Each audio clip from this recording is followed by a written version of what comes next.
20 knockouts in 21 fights since the comeback began in 1987. My eyes not here. Okay, I got you. HBO market research in anticipation of booking this bout demonstrates that George Foreman is, among women in the United States, far and away the most popular boxer. More popular than the man who's number 2 on the list, Sugar Ray Leonard. Sorry, Ray. It's okay. I took my hat from George. Well, he's been making the talk show circuit for the last 2 years, and I have to think that has something to do with it. And now the crowd responds to George Foreman. George is a man on a mission. Although he's 40 years or 41 years old, he's out there to win the title back.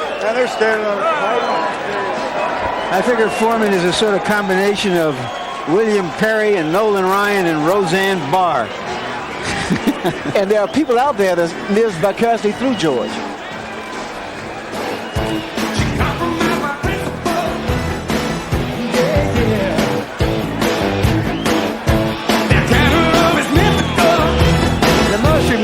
Thing about Foreman really is the transformation of his personality and character. He reveled in being another Sonny Liston when he was a young man, a real angry, uncooperative human being.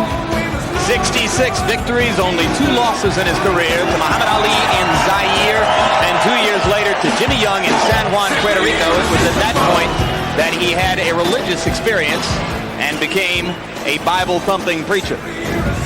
In Foreman's corner, one of the greatest figures in the history of the sport. The great Archie Moore.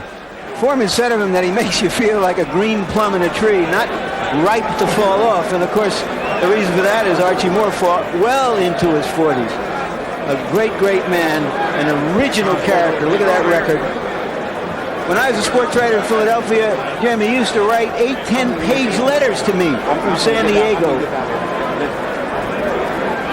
Filled with wit and wisdom. Now he whispers that wit and wisdom to George Foreman, who enters the ring 9 years older than his opponent.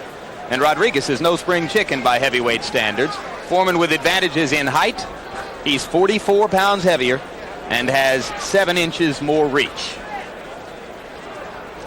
And the punch stat numbers, for whatever they're worth, because these numbers were garnered in a fight that Foreman knocked out Cooney. Well, Rodrigues was knocked out by Holyfield. But you saw that Rodrigues made a bad mistake against Holyfield. He was too active. He has to be less active in this fight. And there you see their jabs. Rodrigues can throw a jab, and Angelo Dundee wants him to keep throwing the jab and keep moving. The rules are those of the Nevada State Boxing Commission. 3 judges scoring on the 10-point must. No standing 8 count. You can be saved by the bell in the last round only. By far the most significant rule by our lights for these bouts. The 3 knockdown rule is in effect. Now let's go up to ring announcer Chuck Hull for the pre-fight introductions. Good evening, ladies and gentlemen. Welcome to Caesars Palace Sports Arena, where tonight Don King Productions, in association with Caesars Palace, presents The Road Back, an evening of world-class boxing. These bouts are sanctioned by the Nevada State Athletic Commission, Dr. James Nave, chairman. The commissioners at ringside tonight are Dr. Elias Ghanem, Dwayne Ford, Jay Nady, and Luther Mack. The executive director of the Nevada State Athletic Commission is Chuck Minker. The officials assigned by that commission for the next bout of the evening, the judges will be Bill Graham, Dave Moretti, and Jerry Roth. The timekeeper is Mike Lachella. Counting at the knockdowns, Al Bisick. The attending physicians at ringside, Doctors Flip Pomansky, James Game, and William Berliner.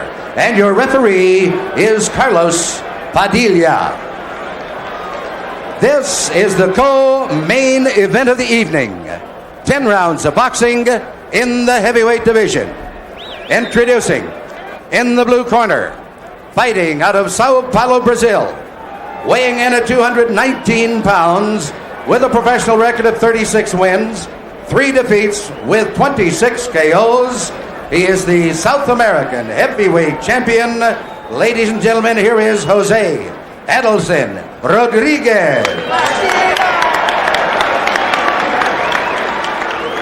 And in the blue corner, from Marshall, Texas, weighing an even 263 pounds. His professional record consists of 66 wins, 2 defeats, with 62 KOs. He is a former heavyweight champion of the world, George Foreman.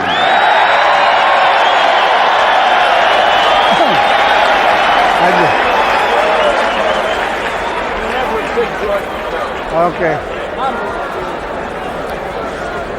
That robe looks like it could cover Albania. Okay, Rodriguez. George, you were already given instructions in your respective dressing room. Any question? None. Okay, seconds, come out fighting. George stooped while the referee was giving instructions about his height. Rodriguez has to fight this fight like a gambler with loaded dice who refuses to bet. He's got to be very conservative and try to stretch it out. I wonder if that's what Gumby was whispering to him there as they prepared to move to the center of the ring. Of course, the robe has already covered something here that's bigger than Albania, Larry. It brought him into the ring. Rodriguez looked terrific for much of the first round against Holyfield. Then he got rocked with a right hand in the second round and went to sleep. And he initiates most of the action to begin against Foreman. George will take his time. I don't think Rodriguez is going to be too effective being mobile. I think his best bet is pretty much not to move as much and try to land some stiff punches. On the move, he doesn't have as much leverage behind his punches. He knows a lot of scalping blows. Well, in the early going, he's been pretty accurate with the jab. He's gone to the body a couple of times. That's not hard to find. Rodriguez's body isn't all that hard to find either. Well, George Foreman is trying to get that jab off. I tell you, his defense is very, very unique. He reminds me a lot of Ken Norton, although George covers up a lot more body.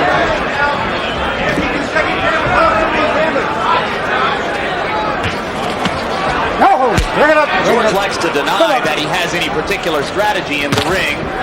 He'll say that defensive posture is just to make his opponent think a little bit. But it proved effective against Jerry Cooney, at least in the second round when he knocked Cooney out. And it presents an unusual picture to an opponent. George crossing his big arms in front of his body a lot. The way a man can connect with George Foreman is to throw double left hook to the body, to the head, or to the head, to the body. Because, again, the way George protects himself, his defense. While he protects one part of the body, the other body is exposed.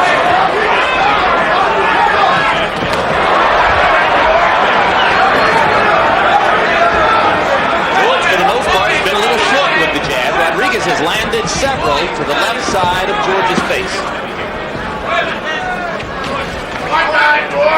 No, step up. Step up. Step up.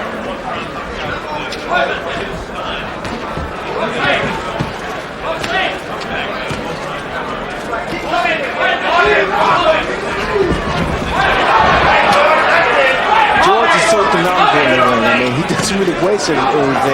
Although I don't think he can afford to waste anything at this particular weight. Put it up. But he takes his time and he lands those big punches, like the jab there.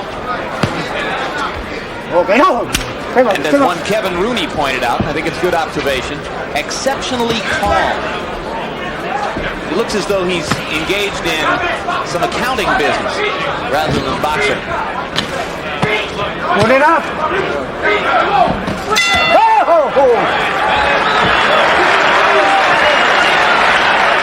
That was a good round, I thought, for Rodriguez. Let's see if he can keep it up.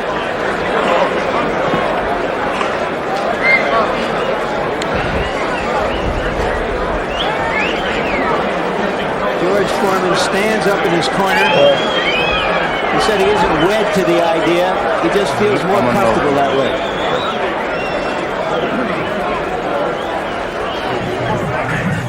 And watching this fight in his locker room, the once and perhaps future champion.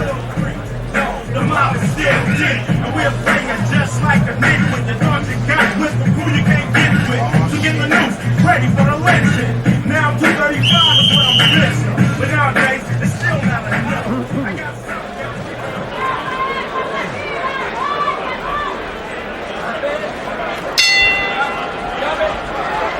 Rounds 2, begins. George Foreman in the blue trunks. Adilson Rodriguez of Brazil in the white. Rodriguez at one point had risen to become the #3 contender in the eyes of 2 of the 3 world governing bodies. That was prior to his second-round knockout at the hands of Evander Holyfield. George Foreman does some weight training for his arms and bulks up his arms to protect that body, that midsection.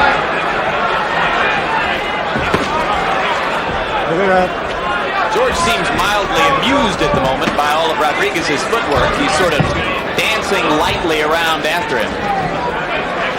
He's taking his time.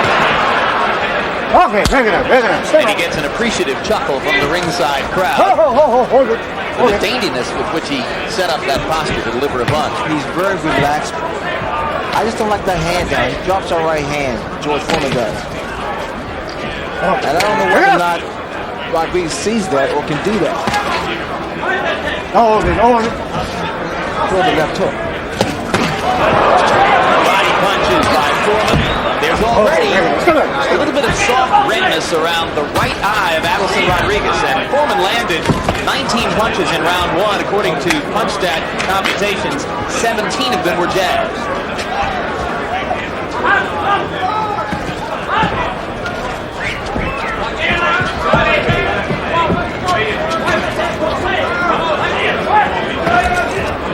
Foreman trying to come with the uppercut. Angelo Dundee says the biggest mistake you can make against Foreman is to lean over against him and give him a chance to fire the uppercut into your face. You're a big man. Foreman normally overpowers his opponents. He gets more leverage punching down as opposed to punching upward.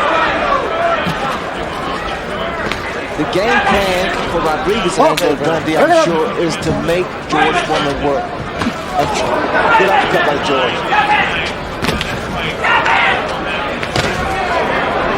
Foreman twice coming up and under with the left hand. And remember, when you're watching George Foreman, you're watching a man who has been known to knock opponents out with glancing blows. His hands are so heavy that what becomes a knockout punch doesn't always look like one, and Rodriguez goes down.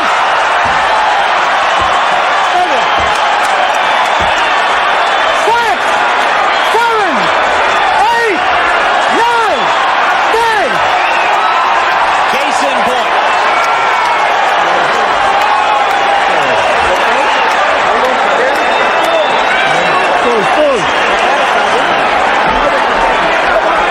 Well, that's what Rodriguez is here for. He's done his job. 2 minutes and 39 seconds of the second round, and with a series of blows begun by a pair of left-hand uppercuts, George Foreman puts away Adilson Rodriguez. I didn't think George Foreman was hitting that hard when he first made his initial comeback. I think it was just arm punches, but it's apparent that the man still has power. Unbelievable power, Ray. As I said, they don't look like knockout punches. He hits you with glancing blows, and the next thing you know, a guy is in serious trouble. Well, the way he starts off, he throws the jab, the right hand, and his grazing right hand. That shows how much power. A nice, picture-perfect left hook by George Foreman. But I also believe the lighter George Foreman is, the better he is. He throws better punches, better combinations, with a lot more accuracy. You'll play hell convincing him of that. I doubt that very seriously. And here, now here's another shot. George Foreman, wherever he lands a punch, it's able to hurt his opponent. Rodriguez backs away, slightly dazed. There's the right hand. Then he comes up with that beautiful left hook. So at 2 minutes 39 seconds of the second round, Adilson Rodriguez has his second round knockout loss against a major American heavyweight contender, and I guess that's what we have to call Foreman now. I expected more from Rodriguez, but apparently George Foreman has much more to offer than we are led to believe, or myself.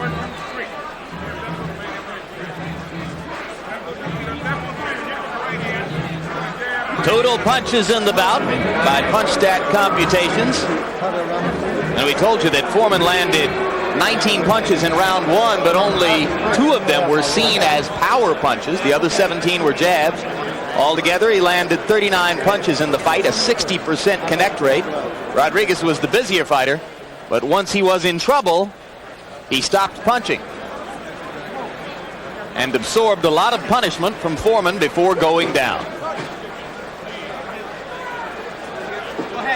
Right now, let's go up to ring announcer Chuck Hull for the official decision. Ladies and gentlemen, the time, 2 minutes, 39 seconds of the second round. The winner by a knockout, the former heavyweight champion of the world, George Foreman.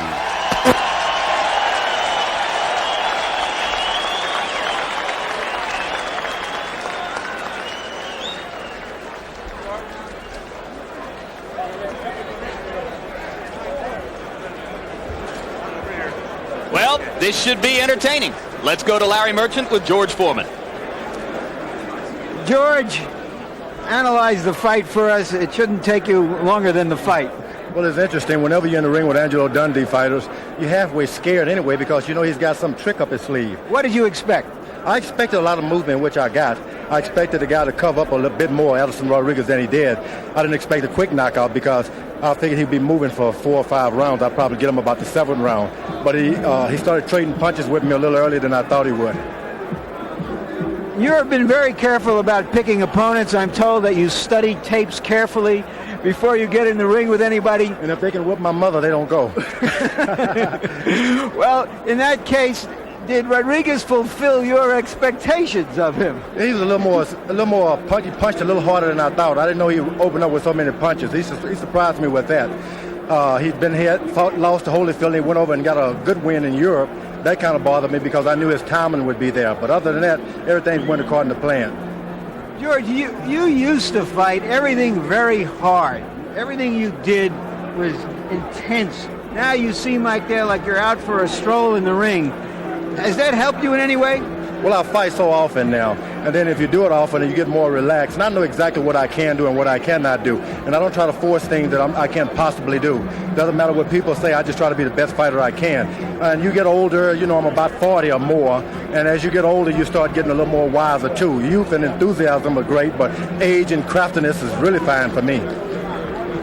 What do you want to do next? What is the next step in this brilliant campaign of yours? I hope to think that maybe the winner of this fight tonight and the winner of the next fight with Mike Tyson and Tillman, that they'll match us both together. I think the people really deserve to see a true heavyweight fight now. If the scenario unfolds with Holyfield fighting Douglas in the fall, and then perhaps one of them wants to fight you, is that okay with George Foreman to fight one of them for the heavyweight title? I would sure love that. If that's the ultimate goal, to fight for the heavyweight championship of the world. When I do that, then I can go back and be a good farmer and whip up my children. They beat me up now because I can't hit them. They whipping me up. But if I can get that over, I'll just wrestle with my little boys and play basketball and things of that nature. Just one more thing I want the folks out there to hear from your lips, George. You've got 3 sons named George. Yes, George the First, George the Second, George the Third. Now explain why. I'm Daddy. Then there's George Jr., there's Monk, and Big Wheel, and I love them all. But I didn't want one of them to have a great name, and the other would say, "Why didn't you name me, Dad?" So I decided to start a tribe. Okay, maybe a George the Fourth is on the way too. And now we're back on the way back to ringside, and Jim and Ray. Well, Ray Leonard only has one son named Ray, but he has plenty of other credentials to discuss what he just saw. I suppose you'd have to suspect that a few less people are laughing at George Foreman now than was the case 20 minutes ago. You know what George Foreman is actually doing in America? He's creating marketability and credibility. Forget about who he's fighting. In the fashion that he's able to knock away and do away with his opponents, people start to believe in George Foreman. Should there be any trepidation at all about the fact that George is 41 years old? Does he really stand to get hurt if he goes up against a Mike Tyson or a Buster Douglas or an Evander Holyfield? I think someone needs to ask Archibald that same question. Age is in the mind, and I think as long as you take care of your body, George apparently has been preserving his body and his weight, but George does a tremendous job. I'm very impressed. Does he look to you to be the hardest hitter in the heavyweight division? No, I still think Mike Tyson and Buster Douglas ranks up there as far as the heavy hitters. But again, Jim, it's deceptive. It doesn't appear like George is hitting hard, but once he hits the guy, he totally paralyzes his opponents. Well, let's take a look back at second round action, and we'll take a look at the series of punches that led to the knockout. Well, when George Foreman lands a punch, like it's a grazing right hand, and then he comes back with left hook, that was a lot of power there because he had his whole body, 263 pounds behind that. George Foreman is a big puncher, and it's very hard to gauge whether or not he's the same punch he was as a champion. But here, when he hits his guys, they stand still and they drop. Let's clarify something you said a few moments ago before we went up to Larry for the ring interview. I think I heard you say that you think George is better when he's lighter, more accurate, more effective with his punches when he's lighter. Did you mean to say better when he's heavier? Well, he's proven to be wrong. I think George is quicker when he's lighter. It proved against Jerry Cooney. He threw more punches, combinations, and the accuracy was there. As he gets heavier, he's a little more lethargic, but he's still effective. But I prefer to see a lighter George Foreman if he should face a Mike Tyson. Indeed, he was about 10 pounds lighter against Cooney than was the case tonight at 263 pounds. And right now, for a look ahead to what might happen in the heavyweight division in the wake of this second-round Foreman knockout of Rodriguez, here is Larry Merchant. All right, I'm here with those two lovebirds, Don King and Bob Arum, and also with Mr. Henry Gluck, who's the chairman of the board of Caesars. Let me ask you fellas, what do you have planned for Big George next? Well, I think before we talk about that, I think Henry Gluck has a real momentous announcement that he'd like to make, and then we'll come back to us. Okay, Henry, what is your momentous announcement? Well, first of all, the momentous announcement first was to have Don and Bob and Tyson and Foreman all in the ring at the same time. But what they're referring to is we're Cosmo International, big multi-international firm is building a huge resort, and we're going to be managing that with a Jack Nicklaus designed 27-hole golf course, and it'll be a Caesars Canyon resort and a Caesars Canyon golf course with a tennis center for 2,000 seats and many, many attractions. We're very proud of that, and it's a big evening for us in this first announcement. Thank you. And you thought we didn't have commercials on HBO. You understand? Because this really leads in to what we're going to do. If Mike comes through his fight that's coming up, A very small if. well, I don't know.